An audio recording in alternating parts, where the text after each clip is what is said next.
Damos gracias a Dios, hermanos, porque hoy es el tercer día en que estudiaremos un nuevo tema de los temas de estudio de los 10 días del aposento alto. Como siempre vamos a repasar la cita del Espíritu de Profecía, que es la que va a ser base, fundamento de lo que pasó en esos 10 días.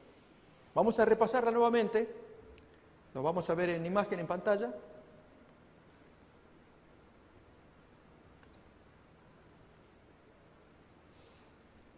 Ahí tenemos el librito que recomiendo, si alguien lo desea, también se lo envío a su celular y usted lo tiene, usted lo puede leer, con mucha oración, porque hay abundantes citas de Ellen White muy bonitas. Comenzamos entonces con las citas de los 10 días en el aposento alto. Dice allí, lo podemos leer: cuando los discípulos volvieron del olivar a Jerusalén, la gente los miraba esperando ver en sus rostros expresiones de tristeza, confusión y chasco, pero vieron alegría y triunfo. Los discípulos no lloraban ahora esperanzas frustradas. Habían visto al Salvador resucitado y las palabras de su promesa de despedida repercutían constantemente en sus oídos. En obediencia a la orden de Cristo, aguardaron en Jerusalén, durante los 10 días, la promesa del Padre, el derramamiento del Espíritu. Por eso, hermanos, qué bonito que nos reunamos, y quiere el Señor que nos reunamos más gente, imitando lo que hicieron los discípulos para la primera lluvia, la temprana, lo mismo para la lluvia tardía. Que, hermanos, vendrá en forma general para toda la iglesia, de los hermanos que se han preparado. No sabemos cómo Dios lo va a hacer. Si un grupito pequeño por acá, un grupo mayoritario por allá, si primero acá y pasado meses en el otro lado, no sabemos. Así les pasó a los discípulos en Pentecostés. No sabían. Jesús les había dicho, vendrá el Espíritu Santo, pero no imaginaban que sería por medio del don de lenguas, o en qué momento, o acaso ellos calculaban. Jesús estuvo con 40 días, ahora en 10 días más viene la otra fiesta. No, hermanos, era hacerle caso a lo que Jesús les dijo. No se separen, esténse en Jerusalén, aguarden, mientras yo preparo que mande Dios ese don. Pero como dice el texto, no aguardaban ociosos, algo había que hacer. El relato dice que estaban de continuo en el templo, alabando y bendiciendo a Dios. También se reunieron para presentar sus pedidos al Padre en el nombre de Jesús. Yo dije, hermano, que no quería señalar, pero no lo puedo evitar porque quisiera que presten atención. Es por la cita. Hoy ha pasado así. Alguien, en algún momento, en alguna circunstancia, cuando hizo la oración, su mención del intercesor, si es que se mencionó, fue tan débil. Yo le presto mucha atención, hermanos. Y no quisiera llegar al punto de sacar tarjeta amarilla. Hasta que aprendamos, hermanos, para que nos entre. La mención del intercesor en nuestra oración tiene que ser tan enfática, de modo entonces que no nos confunda. La decimos al comienzo o al final, pero hermanos, que sea bien clara.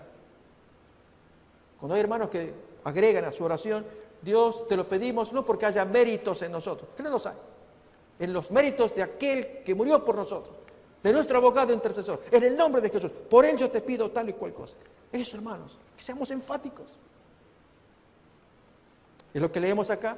También se reunieron para presentar sus pedidos al Padre en el nombre de Jesús. Sabían que tenían un representante en el cielo, un abogado ante el trono de Dios. Con solemne temor reverente se postraron en oración, repitiendo las palabras impregnadas de seguridad de parte de Jesús. Todo cuanto pidiereis al Padre en mi nombre, os lo dará. Hasta ahora, nada habéis pedido en mi nombre. Pedid y recibiréis, para que vuestro gozo sea cumplido o completo. Extendían más y más la mano de la fe con el poderoso argumento. Ese fue el tema que estudiamos ayer. Una fe con argumento. ¿Cuál es? Cristo es el que murió, más aún el que también resucitó, quien además está a la diestra de Dios, el que también intercede por nosotros. ¿Qué más queremos con semejante abogado?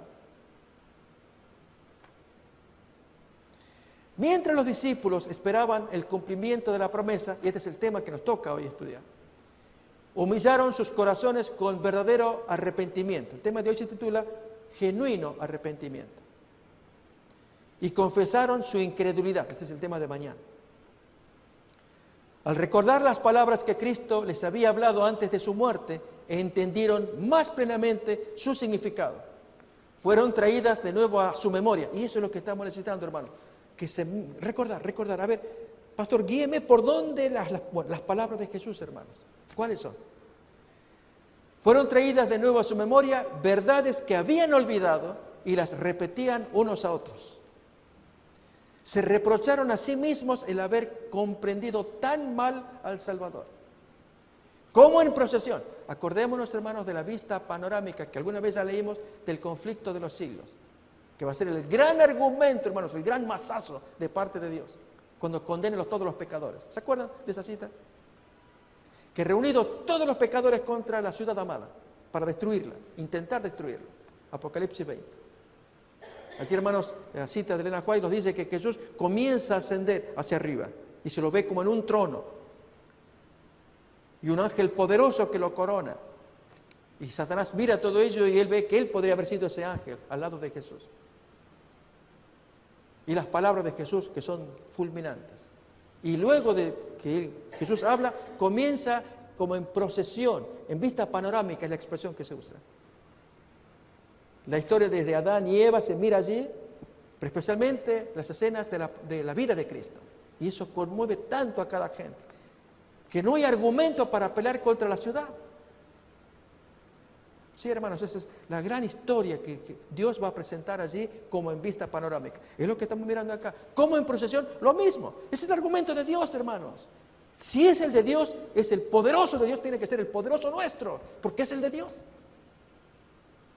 Y queremos caerle agradables a Dios, pues hermanos, ese nombre de Cristo y lo que significa que esté metido acá, en las oraciones, en los testimonios. Si es, hermanos, lo que conmueve al Padre. Como en procesión, está en letra verde, pasó delante de ellos una escena tras otra de su maravillosa vida. Cuando meditaban en su vida pura y santa, sentían que no habría trabajo demasiado duro, ni sacrificio demasiado grande, si tan solo pudiesen ellos atestiguar con su vida la belleza del carácter de Cristo. O si tan solo pudieran vivir de nuevo los 3 años pasados, pensaban ellos, de cuán diferente modo procederían. Ahí, hermanos, comenzaba el cambio en esos 10 días. Un mayor aprecio a la historia, a la vida de Cristo. Si solo pudieran ver al Señor de nuevo, cuán fervorosamente tratarían de mostrar la profundidad de su amor y la sinceridad de la tristeza que sentían por haberle apenado con palabras o actos de incredulidad. Pero se consolaron con el pensamiento de que estaban perdonados. Y esto es lo bonito, lo hermoso de Dios. Él oye al hombre que confiesa su pecado y Dios le perdona. Dice, yo sé que por ignorancia, pero ahora si lo entiendes, no me lo hagas más. Pero se consolaron con el pensamiento de que estaban perdonados y resolvieron que hasta donde fuera posible expiarían su incredulidad confesándolo valientemente delante del mundo. Los discípulos oraron con intenso fervor pidiendo capacidad para encontrarse con los hombres y en su trato diario hablar palabras que pudieran guiar a los pecadores a Cristo. Poniendo aparte toda diferencia, todo deseo de supremacía. Sí, hermanos, aquí en el satélite, y esto con mayor razón. Nadie es más que nadie. Siervos todos. No solamente entre nosotros, sino que así tendrá que aprender. Y vamos a predicar todo esto, hermanos. Toda la gente, con un vehículo tan precioso como es el que Dios nos ha cedido, el satélite. Acá te lo dice. Poniendo aparte toda diferencia, todo deseo de supremacía, se unieron en estrecho compañerismo cristiano. Se acercaron más y más a Dios y al hacer esto comprendieron cuán grande privilegio habían tenido al poder asociarse tan estrechamente con Cristo. La tristeza llenó sus corazones al pensar en cuántas veces le habían apenado por su tardo entendimiento y su incomprensión de las lecciones que para el bien de ellos estaban procurando enseñarles. Estos días de preparación fueron días de profundo escudriñamiento del corazón. Fijémonos, hermanos, los 10 días, esto es la esencia. Es tan bonito leerlo, repasarlo. hasta que esto quede grabado en el alma. Los discípulos sentían su necesidad espiritual y clamaban al Señor por la santa unción que los había de hacer idóneos para la obra de salvar almas. No pedían una bendición simplemente para sí. Estaban abrumados por la preocupación de salvar almas. Comprendían que el Evangelio había de proclamarse al mundo y demandaban el poder que Cristo había prometido. Durante la era patriarcal, la influencia del Espíritu Santo se había revelado a menudo en forma señalada, pero nunca en su plenitud. Ahora, en obediencia a la palabra del Salvador, los discípulos ofrecieron sus súplicas por este don. Y en el cielo, Cristo añadió su intercesión. Reclamó el don del Espíritu para poderlo derramar sobre su pueblo. Y como se cumplieron los días de Pentecostés, estaban todos unánimes juntos y bajó el Espíritu Santo. ¿Creemos, hermanos, en esto? ¿Creemos que se puede producir en nuestro tiempo? Claro que sí. Pero para ello hay condiciones. Y la tercera condición de hoy, hermanos. Retrocedo la cita. Mientras los discípulos esperaban el cumplimiento de la promesa, humillaron sus corazones con verdadero arrepentimiento. Eso es lo que vamos a hablar ahora, a continuación.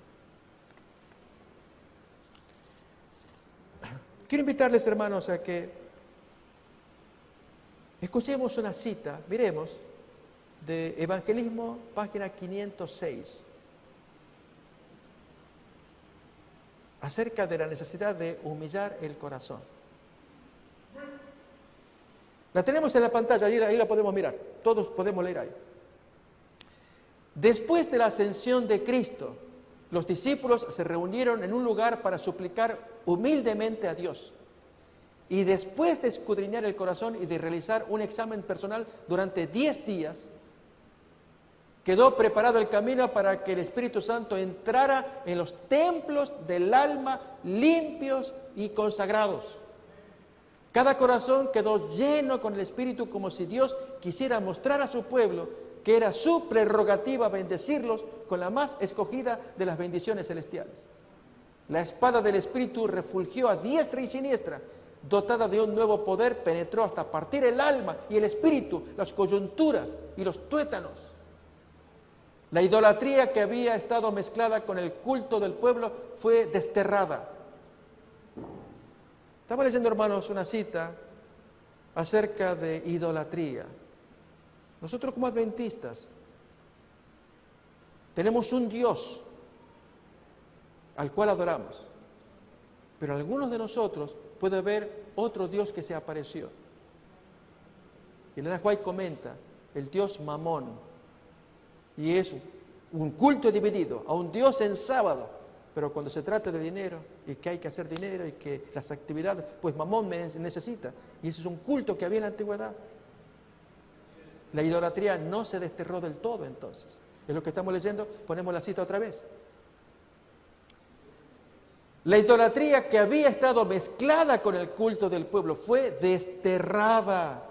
Se añadió nuevo territorio al reino de Dios. Lugares que habían sido improductivos y que habían estado desolados hicieron oír sus alabanzas a Él. Gracias a que esta gente durante 10 días hicieron examen de su conciencia. ¿Para qué, hermanos? Ponemos un poquito más arriba la cita. ¿Alguien reparó, hermanos, para qué había que hacer el examen de los 10 días? El Espíritu Santo no baja en un templo sucio. Repasemos, hermano. Yo les voy a invitar, que ese es el tema que hoy vamos a hablar. Dice allí, después de escudriñar el corazón y de realizar un examen personal durante 10 días, quedó preparado el camino para que el Espíritu Santo entrara en los templos del alma. ¿Qué cosa? Limpios y consagrados. Hermanos, pongámonos la mano en el corazón. ¿Qué cosa sucia pudiéramos estar alojando en pensamiento, en imaginación, en práctica, en hechos, en actividades?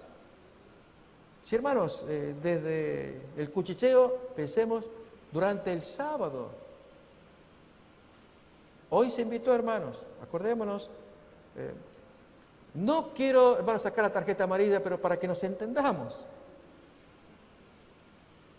O decirlo de un modo, pastor, usted aprieta demasiado, mi Juanete me va a doler y yo después ¿cómo camino? Se invitó, hermanos, a que fuéramos al otro salón allá, para las charlas bíblicas. Y hubo quienes fueron y quienes no. Porque quienes no tendrán sus razones. Solo, hermanos, que se invitó para que no corran el riesgo de chuki chuki chuki en sábado. O si hablan el chuki chuki, que sean cosas del Señor. Ya la vemos. Y, discúlpeme, pastor, no voy allá porque tengo algo muy importante. Sí, hermano, dele adelante. Si tiene clara la misión del sábado y del cuchicheo en sábado y sabe que Isaías 58, hágalo bien para el Señor. Pero hay quienes no. Y a esos no, pues se les invitó. Y ustedes sabrán si fueron o no, eso dejo ahí. Pero ¿qué dice la cita que hemos leído? Que los 10 días hubo examen preparando el camino de ese templo que tenía que estar, ¿cómo? Limpio. Preparado. Así viene el Espíritu Santo y se mete dentro de ese cuerpo que se ha limpiado porque ha humillado su corazón, porque ha confesado su error.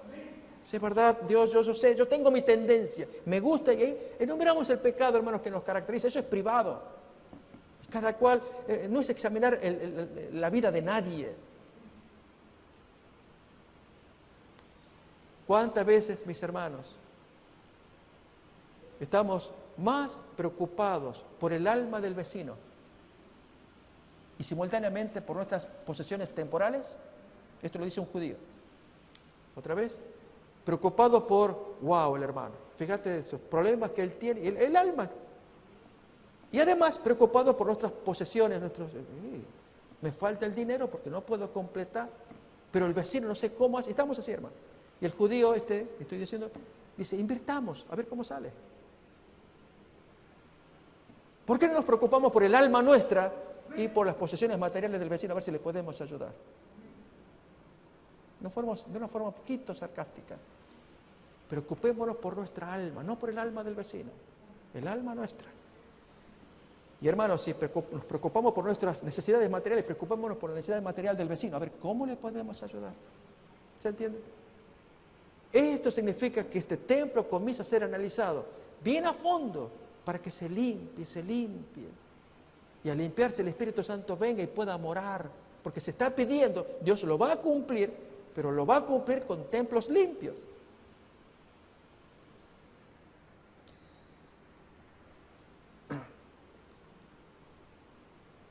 Nos imaginamos, hermanos, en esos 10 días que hemos leído la cita, ¿qué hicieron los apóstoles, los discípulos, antes de ser apóstoles propiamente? A ver, pongámonos a pensar. Yo os voy a invitar a que tratemos de hacer volar la imaginación de hechos reales. Y es que allí está Pedro. Ustedes se imaginan, hermanos, en esos 10 días de examen. Recuerden el pensamiento de Evangelismo, página 506. Hicieron examen de conciencia durante 10 días para preparar el camino del Espíritu Santo a que descendiera en el templo que esté limpio y consagrado. Por lo tanto, en el caso de Pedro, ¿qué hizo durante esos días? ¿Qué hizo? Confesar su error. Amigos, yo quiero contar lo que me pasó a mí.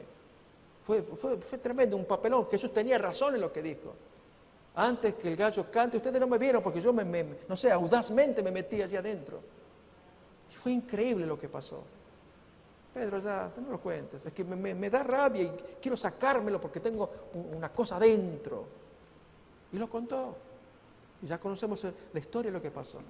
Ese es Pedro. ¿Qué podríamos, hermanos, decir de los zebedeos? ¿Qué suponemos que hicieron en su examen de conciencia durante los 10 días para limpiar este templo del cuerpo, del alma, que quede limpio y consagrado? ¿Qué hicieron ellos?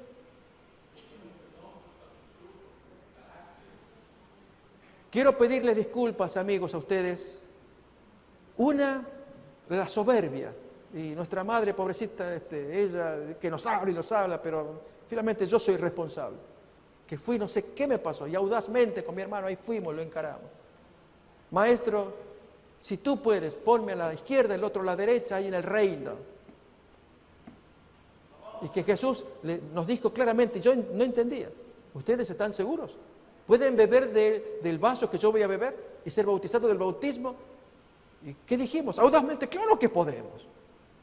Pido perdón, yo no sé, ¿qué es esto de buscar? Miren cómo nuestro maestro murió y sufrió.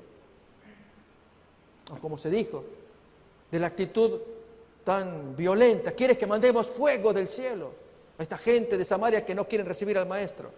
¿De qué espíritu son ustedes? Fue lo que contestó el maestro. Pensemos, hermanos, en otro de los discípulos, Tomás. Amigos, yo no puedo menos que decir, me siento tan avergonzado, el papelón que les hice pasar a ustedes y al maestro, que si no meto el dedo y no voy a creer. Y luego temblé a la semana siguiente cuando ustedes contaron, que me llamó por persona, ven Tomás acá. Y yo lo vi, y yo temblé. A ver, mete el dedo como tú quieres. Y yo lo metí, pero temblando. Mete la mano, tú querías la mano, mete la mano también. No, Dios mío, yo me arrodillé. Estoy tan humillado por la soberbia que tuve. ¿Qué diríamos de Felipe, hermanos? Él fue incrédulo. Juan 14, Maestro, muéstrenos al Padre y nos basta. Tanto tiempo hace que estoy con vosotros, Felipe, y no me conoces. El que me ha visto, a mí ha visto a Dios. Hermanos, ¿ustedes se imaginan? Ese es el tipo de examen que cada uno necesita en forma privada. No ande hurgando el alma ajena, hurgue la propia. Y en lugar de preocuparnos por nuestras cosas materiales, si queremos del vecino, preocupémonos por lo material del vecino. A ver, ¿cómo le ayudamos? Sabio consejo que da este judío. Mis hermanos, que estos 10 días no se acaben. Permanentemente una actitud. Sea que venga en el día que Dios quiera mandarlo. Su gracia, su poder. Que uno siente, yo no sé, algo siento en mi corazón. Una pasión por el estudio de la palabra, por la lectura. Como le pasó a Isaías cuando se le limpió su pecado. Que él mismo reconocía, ay de mí que moro entre gente con labios inmundos. Y yo habiendo visto al Señor, y me quitaron el pecado. Isaías capítulo 6. El carbón encendido lo ponen en mis labios y allí se siente limpio. Y Dios que pregunta, ¿y a quién mandamos? ¿Quién irá por nosotros? Yo, acá. ¿Recuerdan? Isaías capítulo 6. Y la palabra más completa que dice, mira, yo te mando a un pueblo que tienen oídos pero no van a escuchar. Tienen ojos pero no van a ver. Y el corazón se endureció para que se conviertan y yo los sane. Sí, hermanos, qué cosa curiosa. Isaías había sido el mismo que sus compañeros compatriotas, inmundos ambos. Pero ahora él limpio, entiende el plan de Dios. Sus compañeros no. Y él lleva la palabra de Dios. Y como dice la profecía, tienen ojos pero no logran verlo. Tienen la lectura bíblica pero no la entienden. ¿Cómo que no? Si sé los versículos de memoria, los libros los sé de memoria. Hasta te lo conozco en griego, si quieres te lo digo también. No, hermano, no. Es un discernimiento espiritual. Que solamente el Espíritu Santo lo da a aquel que se humilla, que limpia el templo del alma. No hace falta que tengamos tanta memorización, sino limpieza del corazón, para que entonces surta efecto todo lo que está acá y podamos sintonizar con Isaías. Y esa palabra dura que Dios le da a Isaías, que luego Jesús la aplica a toda aquella gente a la cual Él tiene que decir que en ellos se cumple la palabra de Isaías.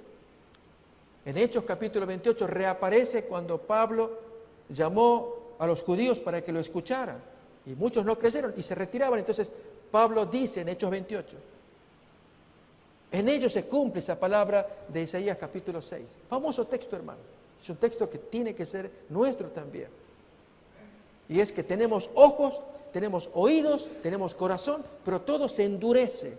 Porque a pesar de que esté clarito acá, no lo entendemos como Dios quiere. ¿Por qué? Porque hace falta que el templo esté limpio.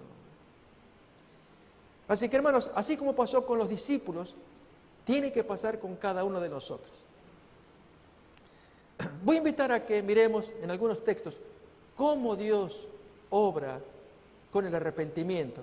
Y luego tendremos una lectura muy bonita de Elena White sobre arrepentimiento. Pero antes veamos cómo Dios obra. Es más, si no nos sale naturalmente, pastor, yo le entiendo su entusiasmo, usted habla, pero discúlpeme, yo ando en otra.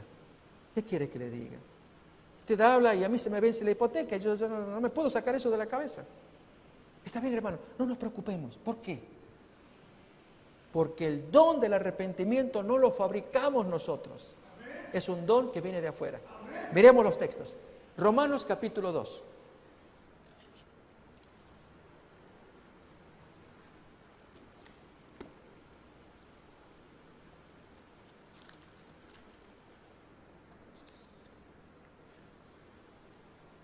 O menosprecias, versículo 4, o menosprecias las riquezas de su benignidad, paciencia y longanimidad, ignorando que su benignidad te guía al arrepentimiento. Es el amor, la benignidad de Dios la que nos va llevando. Y en consecuencia, hermanos, cuando hacemos oraciones, Dios se encarga de que el arrepentimiento aparezca. Si no lo sentimos intensamente, como sería la voluntad de Dios, no, hermanos, confiemos, Dios lo va a producir. ¿Cómo? Con golpes, caídas, que uno se da cuenta, ahí abre los ojos. Dios sabe cómo, con tal que se lo pidamos. Miremos Hechos capítulo 5, versículo 31. Va a decir algo similar.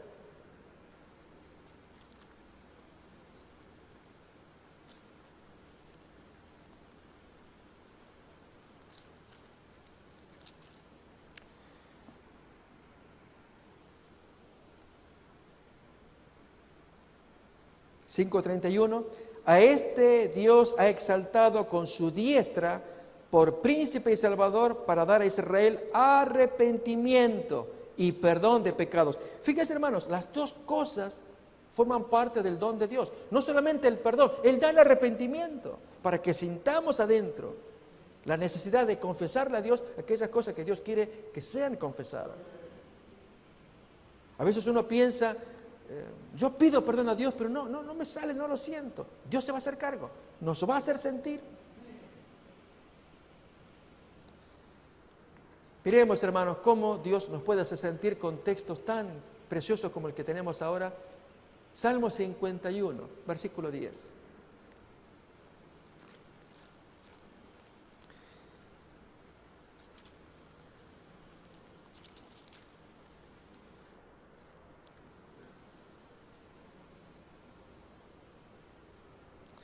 Salmo 51, 10.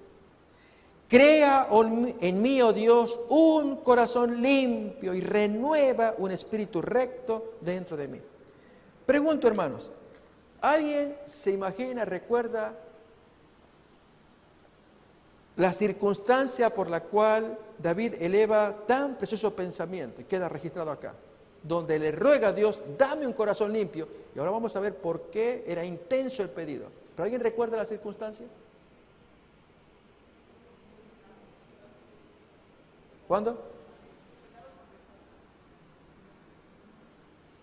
Una circunstancia específica, hermanos, donde se dio un tropezón y ahí, hermanos, si no fuera por el tropezón, no logra ver esa necesidad que es la que pone acá. Crea en mí, oh Dios, no doy más. Un corazón limpio, recto. ¿Cuál fue el tropezón? Muy bien. El texto, hermanos, Isaías, Salmo 51, en el epígrafe arriba, dice: al músico principal, Salmo de David, cuando después que llegó a Betsabé, vino Natán el profeta. Ahí fue el tropezón, hermano. Porque hasta ese momento, wow, ¿cómo la pasé? ¿Cómo la pasé? ¿Me entienden? Y estamos saboreando el pecado, y esa mujer, wow. Hermanos, imagínense, una persona corrompida, pecadora. Y Dios que observa, es un siervo, Dios lo ama. Pero tiene que ayudarle a que él Y hermanos, ¿cómo pasó con Natán el profeta? Efectivamente. Y él como amigo se llega y conocemos la historia. David pasó un problema muy serio. ¿Qué pasó? Es terrible lo que pasó. Y le cuenta la historia ficticia. Que lo pague ¿Qué es esto? Aquí en mi reino, que lo pague. Y Natán bien firme, tú eres esa persona. Y hermanos, eso es lo que estamos necesitando, convicción del Espíritu Santo. Dios usó a Natán como la flecha, el dardo del Espíritu para que traspase el corazón. Y ahí quedó humillado, se le abrió la mente. Y ahí se entiende el texto, hermanos. Cámbiame el corazón sucio que tengo. Hasta entonces, no era su pedido, era ver el pecado, saborearlo como había pasado con la dama. ¿Se entiende? Si es que tenía eso, o aún leve sentimiento de culpa. Y difícilmente, hermanos, que tenía culpa porque él estaba a fondo allí, que se tape todo esto. Y mandar al marido que se muera y se murió, y que se tape todo esto. Pero Elena White trae un comentario, hermanos. Eso aparece en Profetas y Reyes. ¿Ya? Cuando se comienza a hablar, al final de Patriarcas y Profetas, se comienza a hablar de David. Y es que la barriguita de la señora comenzaba a crecer. Y era el corrillo de las criadas. Y eso traía oprobio. Dios no lo iba a aguantar. Le dio tantos meses para que el hombre se arrepintiera. No, hermanos, no. Necesitamos el golpe, el tropezón, para que entonces, a ver si abrimos la mente. Lamentablemente es un fenómeno humano que nos pasa a todos. Voy a invitar a que José vaya preparando ya la cita que vamos a mirar del Camino a Cristo. No sin antes ver unas poquitas citas más, hermanos, bíblicas, y ya leemos una lectura especial dedicada a este tema del arrepentimiento. Que hace falta el dardo, la flecha, que penetre para que salga tan preciosa oración que estamos leyendo acá. Siguiente versículo que leemos, capítulo 2 de Hechos, Hechos de los Apóstoles.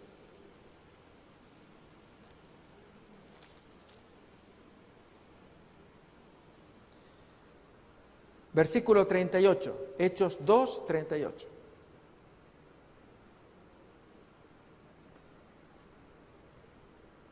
Leemos el 37 para mirar, es una experiencia muy parecida a la de David. El dardo del Espíritu Santo, la flecha que traspasa el alma. 37. Al oír esto se compungieron de corazón y dijeron a Pedro y a los otros apóstoles: varones hermanos, ¿qué haremos? Y él responde: arrepentíos y bautícese cada uno de vosotros en el nombre de Jesucristo para perdón de pecados y recibiréis el don del Espíritu Santo. Sí, hermanos, el don del Espíritu Santo viene después de la limpieza del alma. Es confesar, arrepentirse, decir lo feo, y el templo limpio, entonces va a recibir la morada del Espíritu Santo. Otro tanto aparece en Hechos capítulo 3, el mismo pensamiento, y especialmente para el tiempo moderno. 3:19. Así que arrepentíos y convertíos para que sean borrados vuestros pecados, para que vengan de la presencia del Señor tiempos de refrigerio. Y Él envía a Jesucristo que os fue antes anunciado. El espíritu de la profecía, mis hermanos, comenta el texto diciendo que los tiempos de refrigerio son la lluvia tardía. Y envíe a Jesucristo la segunda venida. Pero antes arrepiéntanse, conviértanse. Y entonces viene el tiempo de refrigerio y entonces la segunda venida. Sí, hermanos, ya estaba profetizado.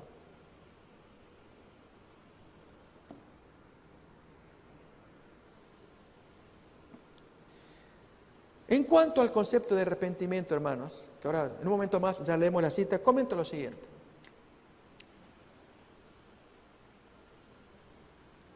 El espíritu de profecía que vamos a leer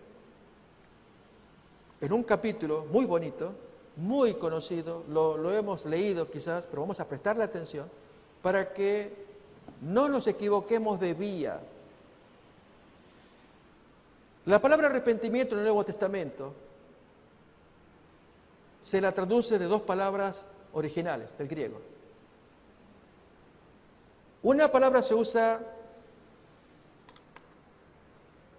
34 veces. La otra palabra solamente aparece 6 veces. Y esa segunda palabra, que es la que este servidor más importancia le va a dar, es preocupante. Porque es posible que algunos de nosotros hayamos transitado esa experiencia de esta palabra, que también se traduce como arrepentimiento. en lugar de la otra que es la que Dios quiere. ¿Por qué este hermano? Vamos a ver los ejemplos. Es apenas un mero cambio de opinión. La otra es un profundo cambio de convicción. En ambos casos hay pesar. El arrepentimiento es pesar, es lamentar. Pero cuando lamentamos, ¿cambiamos de opinión o cambiamos de convicción? Vamos a ver los ejemplos. Voy a invitar a que vayamos a Mateo capítulo 21, versículo 29. En griego se dice metamelomai, esa es la palabra, la pronunciación del griego. Esa es la palabra que aparece acá. Significa un lamentar y cambiar de opinión. En otras palabras, hermanos, un cambio circunstancial. No es de raíz, profundo. 21-29. Para ver el contexto, vayamos al 28. Pero ¿qué os parece? Un hombre tenía 2 hijos y acercándose al primero le dice: hijo, ve hoy a trabajar en mi viña. Y respondiendo él dijo: no quiero. Pero después, arrepentido, fue. Y acercándose al otro le dijo de la misma manera, y respondiendo él dijo: sí, señor. Y no fue. ¿Cuál de los dos hizo la voluntad de su padre? Dijeron ellos: el primero. El que había dicho que no, pero arrepentido dijo que sí. Pregunto, hermanos, ese tipo de arrepentimiento, ¿qué imagen nos causa? ¿Qué tipo de arrepentimiento es? Para que analicemos el nuestro propio. No sea que transitemos esa vía, que es una vía muerta, a la vista de Dios. Es un simple cambio de opinión. Entonces se imaginan, hermanos, a ese hijo que le dice al padre, el padre le pide: hijo, ve a mi viña a trabajar. No quiero, no. Hijo, no me hagas esto. No quiero. Ok, entonces el muchacho se va. Pero el texto dice que se arrepintió. Pregunto, hermanos, ¿él está arrepentido, compungido por el pecado que cometió? Es un simple cambio de opinión. Es un cambio de circunstancias. No es el arrepentimiento bíblico, es el arrepentimiento típico de la persona. Voy a dar otro ejemplo. El jovencito que está rindiendo el examen. Y entonces el maestro pues abrió el diario y se puso a leer. Y los chicos mirándose uno a otro para ver si pueden copiar en el examen. Chicos ahí del high school. Y entonces miran ahí al profesor, está bien concentrado con el diario. Y entonces el chico por ahí mira a los demás y saca allí su... ¿Cómo es? ¿Su acordeón? Su machete, decimos en Argentina. Sacó su papel ahí. Y ahí está, Y está dele a anotar mirando allí al profesor. Y se concentró tanto, que en esos al rato siente una mano. ¿Qué es esto? Es el profesor. Y se le ponen todos los colores. Gutiérrez. ¡Ah! ¿Usted también? No, profesor, yo... Y el chico está allí, que las lágrimas y todo. Yo me arrepiento. ¿Ok? No, pues deme la hoja. Yo estoy arrepentido. Pero aquí que el profesor va a dar una nueva oportunidad 2 semanas más tarde. Otro examen. Y a ver si Gutiérrez, pues, levanta vuelo. Ok, jóvenes, todos al examen. A ver, agarren papel y lápiz, comiencen a contestar las preguntas. Y está allí Gutiérrez, ahí asustado, ¿qué me pasó? Todo. Pero el profesor tiene su debilidad. ¿Cuál es? Le encanta leer el diario. Y entonces, abrió el diario otra vez y se pone a leer allí. Y la cara pues se tapa leyendo el diario. Pregunto, hermanos, ¿qué pasa con el niño Gutiérrez? Ustedes me dirán. ¿Está arrepentido, compungido de corazón? ¿O otra vez se tienta y mira al profesor, mira a los amigos y ya tiene por la duda un papelito por ahí? ¿Qué hace él? ¿Está arrepentido y compungido de corazón? ¿No nos pasa a nosotros, hermanos, que decimos al policía que nos pescó: usted no hizo el stop? Discúlpenme, es verdad, no lo vuelvo a hacer más. Bueno, mire, por esta vez pasa, porque usted, en fin, me cae bien, usted no tiene ningún récord, está bien. ¿Qué hacemos la siguiente, hermanos? Estamos tan compungidos que frente a un stop, ¿qué hacemos? Volvemos lo mismo. Bueno, ese es el arrepentimiento superficial. ¿Sí? Típico, es humano, un cambio de opinión superficial.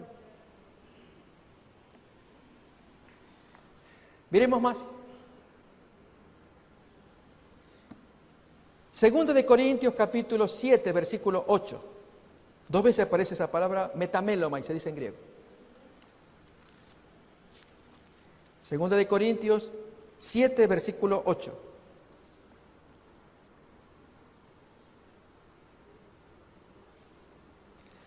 Porque aunque os escribí con la carta, aunque os contristé con la carta, no me pesa, no me duele, no estoy arrepentido.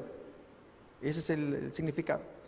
Aunque entonces lo lamenté, porque veo que aquella carta, aunque por algún tiempo os contristó.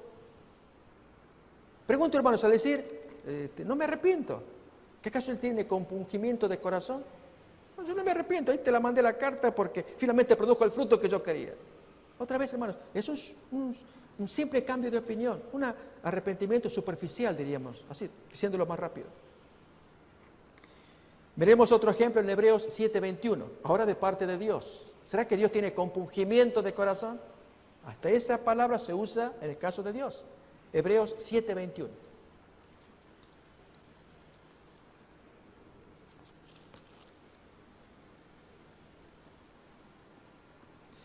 Porque los otros ciertamente sin juramento fueron hechos sacerdotes, pero este con el juramento del que le dijo, juró el Señor y no se arrepentirá.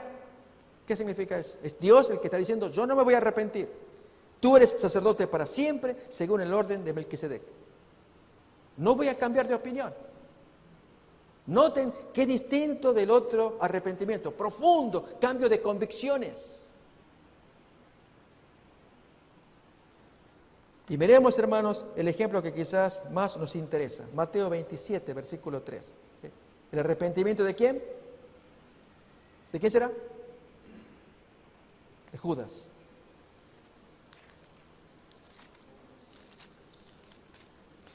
Sí, mis hermanos, la palabra de Dios fue atinada al describir el arrepentimiento de Judas. Este es el verbo que se usa para él. Capítulo 27, versículo 3. Entonces Judas, el que lo había entregado, viendo que Jesús era condenado, devolvió arrepentido las 30 piezas de plata a los principales sacerdotes y a los ancianos, diciendo, y allí, hermanos, lo que sigue. ¿Saben que en español lógico no lo podemos apreciar? Y por ahí decimos que se arrepintió el Señor, acá está arrepentido. Es que por el tipo de palabra que se usa, se muestra que fue un arrepentimiento bien superficial. Él se arrepintió de opinión. ¿Qué hice? Metí la pata. Yo no quiero la plata, tomen yo. No, allá tú. No fue, hermanos, un arrepentimiento profundo que es el que Dios quiere, como el que aparece. Ahora miremos la otra palabra, poquitos ejemplos nomás. Capítulo 12, 41 de Mateo 12, 41. La otra palabra se pronuncia metanoeo, que es un cambio de convicciones, cambio de mente, un pesar con un profundo cambio de comportamiento, no de simple opinión. Mateo capítulo 12, versículo 41, dice, los hombres de Nínive se levantarán en el juicio con esta generación y la condenarán porque ellos se arrepintieron a la predicación de Jonás. Acordémonos, hermanos, ¿qué pasó cuando el rey escuchó y la gente escuchó la prédica de Jonás? Cambiaron hábitos, dejen la rapiña, dejen de hacer maldades, dejen. ¿Recuerdan? Eso es cambio de comportamiento, no un simple cambio de opinión. Así, hermanos, hay un sinnúmero de ejemplos, pero sirva este como un ejemplo claro, contundente. Leemos lo que dice el Espíritu de Profecía. Hermanos, Dios ya se lo había revelado a la hermana Juan. Yo lo que hice fue solamente probarlo con base bíblica, pero la profetisa ya lo había dicho. No importa que no sepamos ni el griego ni el hebreo. Leamos la hermana Juan, prestemos la atención, aprendamos y hagamos correctamente como nos enseña el Señor. Cuidémonos de ese arrepentimiento. Que, hermanos, en esencia, ¿cuál es? Uno lamenta las consecuencias. ¡Wow! Metí la pata. ¿Y ahora qué pasa? Estoy arrepentido de lo que hice. Sí, no, es que si esto toma estado público, es tremendo. Pierdo el trabajo, el deshonor que voy a tener, me van a señalar con el dedo, no sé qué le voy a decir a mi mujer, a mis hijos, yo no sé. Fíjense, hermanos, en la expresión que estoy diciendo, ¿qué estoy lamentando? Estoy lamentando las consecuencias, no la falta en sí. Si es que le saqué dinero allí de la caja, si es que hice cosas incorrectas en la compañía, si es que anduve en comportamiento incorrecto con alguien, estoy lamentando. Ay, justo la cámara que me filmó. Ay, qué torpe que fui, no me di cuenta que estaba esa cámara. ¿Y ahora qué hago? Ya me tomaron la foto. Y esto va a saber mi mujer y mis hijos también. Y en la iglesia. Y después me van a señalar con el dedo y capaz que me quitan el cargo. Y seguramente me van a ir, dele, que dele. No estamos, hermanos, están lamentando las consecuencias. No lamenta el pecado. Eso dice la hermana Juan. Cuidémonos, seamos sabios. Hagamos como Dios quiere que hagamos las cosas, para que entonces Dios nos dé la bendición. Vamos a leerlo. Es Camino a Cristo, el capítulo 3. Si alguien tiene allí en su celular, lo puede acompañar. Ahí lo tenemos en la pantalla, ahí lo podemos leer. Leámoslo, hermanos. ¿Cómo se justificará el hombre con Dios? ¿Cómo será justo el pecador? Solo por intermedio de Cristo podemos ser puestos en armonía con Dios y con la santidad. Pero ¿cómo debemos ir a Cristo? Muchos formulan hoy la misma pregunta que hizo la multitud el día de Pentecostés, cuando convencida de pecado exclamó, ¿qué haremos? La primera palabra de la contestación de Pedro fue arrepentíos. Poco más tarde dice, arrepentíos pues y volveos a Dios para que sean borrados vuestros pecados. Y los tiempos de refrigerio que habíamos leído. El arrepentimiento comprende tristeza, pesar por el pecado y también abandono del mismo. No renunciamos al pecado a menos que veamos su pecaminosidad. Otra vez, hermanos, el individuo fue cachado por la cámara, que justo le tomó la fotografía haciendo la cosa incorrecta, la que fuera. Y entonces piensa, la cámara, ahí me fotografió y me filmó, y yo justo haciendo algo incorrecto, ¿sí? Lo que fuera.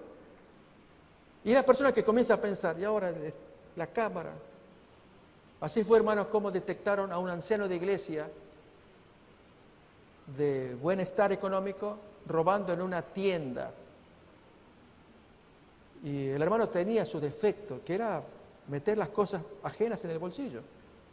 Y entonces la gente de la cámara, o sea, el dueño, miró, ¿quién es ese? Miren, le parece bien vestido. Y el hermano anciano de iglesia, meterle acá, meterle acá, allá, allí. Y lógico quedó registrado. Él no sabía que había una cámara. Esto pasó en Buenos Aires. Y entonces, de la gente que estaba observando, dijeron, pues yo lo conozco ese hombre. ¿Que tú lo conoces? Sí, sí. Sí, tanto que yo me acuerdo que cuando pasé por una iglesia, así una iglesia, él me dio volante. Oh, es de una iglesia.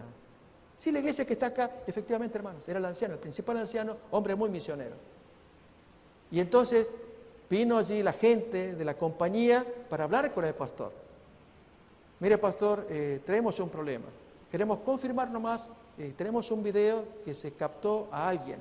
Y uno de nuestros compañeros de trabajo allí, de empleados, dice que puede ser de acá. Queremos confirmar nomás. Si usted es tan amable, muéstrenme. Y efectivamente el principal anciano, ahí estaba.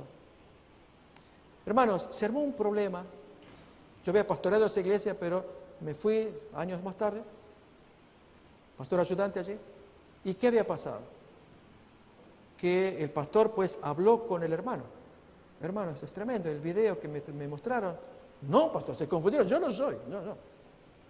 ¿Está seguro, hermano?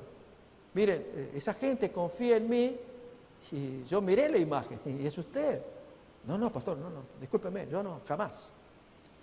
O hermanos, si yo no quiero llegar a un punto mayor, pero entonces tendremos que conversar con el resto de ancianos. Una iglesia grande, hermanos, y muchos ancianos. Pastor, le sugiero que no lo haga, porque la iglesia se puede dividir. Que se va a dividir, lógico, si usted no me está admitiendo, es que no voy a admitir, pastor. Efectivamente, hermanos, el pastor fue el que me contó la historia. El pastor, pues, si tuvo un error fue que el otro se le adelantó. Inmediatamente hizo llamadas telefónicas. Se hizo la junta de ancianos, él lo negó. No, hermanos, no niego, se parece, pero yo no soy. Y entonces, hermanos, estaba dividida la iglesia. Vamos a creerles al principal anciano, hay que creerles, hermanos, un hombre predicador, y efectivamente, una persona muy espiritual. Su esposa, buena gente también. Pero había quienes no eran del grupo de él y, no, hermano, usted diga lo que diga, yo veo la imagen, porque, hermanos, hubo que presentarla en junta. Luego en asamblea.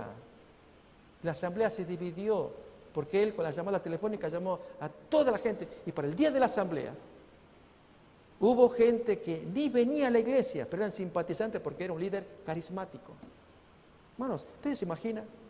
Tremendo lo que puede pasar en un hombre, si estamos leyendo la cita que estábamos leyendo recién acá. Dios quiere el compungimiento de corazón. Y hermanos, quedó dividido el asunto entre quienes afirmaban que sí y él que negaba, que se parece, pero no soy yo. Y no será así. Y estaba así, hermanos. Pero el pastor, amigo, si tú hubieras visto el video, era él. Yo me quedé asombrado. ¿Cómo puede ser un hombre que no necesita? Mis hermanos, traigo esto como ilustración nomás. Ustedes, yo dije ya en la provincia, en mi país, pero no juzguemos a la persona. Es el hecho universal que nos puede agarrar a cualquiera de nosotros, ¿o no? Si descuidamos lo que leíamos en la cita. Seguimos leyendo. El arrepentimiento comprende tristeza por el pecado y abandono del mismo. No renunciamos al pecado a menos que veamos su pecaminosidad. Mientras no lo repudiemos de corazón, no habrá cambio real en nuestra vida. Muchos no entienden la naturaleza verdadera del arrepentimiento. Muchas personas se entristecen por haber pecado y aún se reforman exteriormente, porque temen que su mala vida les acarree sufrimientos o consecuencias. Pero esto no es el arrepentimiento en el sentido bíblico. Lamentan el dolor más bien que el pecado en sí. Tal fue el pesar de Esaú cuando vio que había perdido su primogenitura para siempre. Lamentó haber hecho, como decimos hermanos vulgarmente, metí la pata, me equivoqué, ¿cómo lamento? Porque quiero la primogenitura. Oh, tú no lamentas haberla vendido, haberla despreciado, que es otra cosa. Balaam, aterrorizado por el ángel que estaba en su camino con la espada desenvainada, reconoció su culpa porque temía perder la vida, mas no experimentó un sincero arrepentimiento del pecado. No cambió de propósito ni aborreció el mal. Judas Iscariote, después de traicionar a su Señor, exclamó: he pecado entregando sangre inocente. Esta confesión fue arrancada a su alma culpable por un tremendo sentimiento de condenación y una pavorosa expectación de juicio. Las consecuencias que habría de cosechar le llenaban de terror, pero no experimentó profundo quebrantamiento de corazón ni dolor en su alma por haber traicionado al Hijo Inmaculado de Dios y negado al Santo de Israel. En el ejemplo que viene a continuación del faraón es más claro y contundente del grave problema de ese tipo de arrepentimiento. Cuando el faraón de Egipto sufría bajo los juicios de Dios, reconocía su pecado a fin de escapar al castigo, pero volvía a desafiar al cielo tan pronto como cesaban las plagas. En otras palabras, hermano, uno lamenta las consecuencias. Lamento que me filmó la cámara. Ok, la pregunta es, ¿y si no estuviera la cámara? ¿Se nota? La cámara me cachó. Ay, ¿qué hago? Pero si no estuviera la cámara, seguiríamos en lo mismo. ¿Se capta, hermanos? Y lo volveríamos a hacer. Entonces, ¿dónde estaba el arrepentimiento? Por ahí no está la cámara. Y en eso que estamos en el mal negocio, hay un hermano allá. ¿Cómo hago? Entonces, me arrepiento. Pero luego que miro bien, no, me pareció que era el hermano. Ay, este hermano me... la cara igual. ¿Qué pasa después? Sigo con lo mismo. Ese es el arrepentimiento, hermano, tan superficial.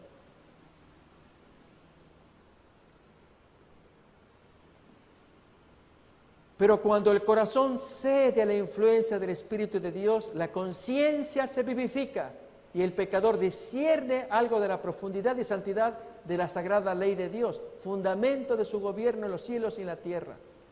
La luz verdadera que alumbra a todo hombre que viene a este mundo, ilumina las cámaras secretas del alma y quedan reveladas las cosas ocultas. La convicción se posesiona de la mente y del corazón. El pecador reconoce entonces la justicia de Jehová y siente terror de aparecer en su iniquidad e impureza delante del que escudriña los corazones. Ve el amor de Dios, la belleza de la santidad, el gozo de su pureza. Ansía ser purificado y restituido a la comunión del cielo.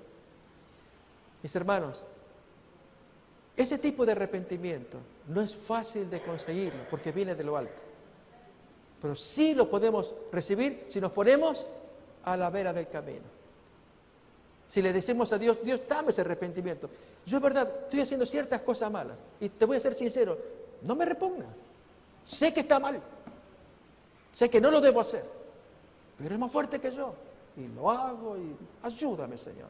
Dame el arrepentimiento que procede de lo alto. ¿No sería esa nuestra oración, hermanos?